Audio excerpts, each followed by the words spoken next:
Punta kami ng BDO, magbabayad ako ng credit card. Yun na yung mga gamot, yung iba groceries, sari-sari. Tsaka bibili ako ng 2 argas pa. Kapon, bumili ako ng isa. Nabili na. Kaya bibili ako 2. Mahirap din po yung may credit card. Pero kung responsable ka naman, at saka alam mo namang kaya mong bayaran, pwede rin. Para ka rin bumibili ng cash, yun lang, naiipon, utang. Di yung cash mo naman, di naisay-save mo rin. Para wala ka nalang dalang cash. Kunwari mayaman, may credit card. Credit card, utang. Kahapon, naka-e-bike lang kami. Tipid kami sa gas. Ngayon naman, dahil 2 tangke dala namin, kaya kailangan medyo malaki-laki lalagyan.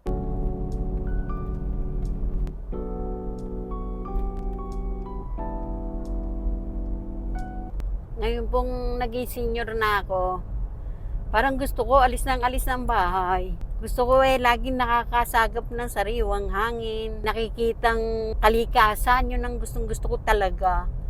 Gusto ko doon sa may Kaibiyang talaga yung ano doon, yung mga puno, ay ang ganda. Tsaka may mga unggoy pa, may mga maliliit na mga unggoy, ang dami. Bihira lang kasi ngayon makakita ng mga unggoy sa gubat. Pero doon sa may malapit sa Kaibiyang Tunnel, ang ganda doon.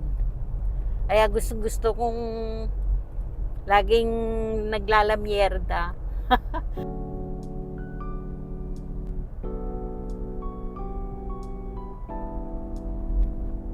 Ang unang destinasyon ko palengke. Bibili ako ng konting gulay, sibuyas, mga bawang, repolyo.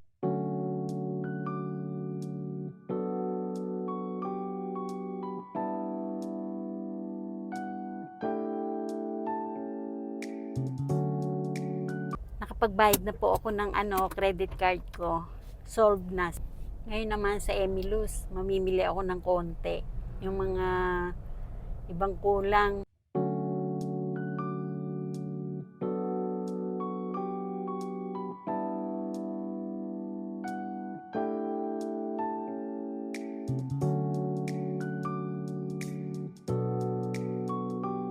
Tapos na po ako mamalengke. Nakabili na naman ng argas. Kahapon, bumili na ng argas. Ngayon, bumili na naman.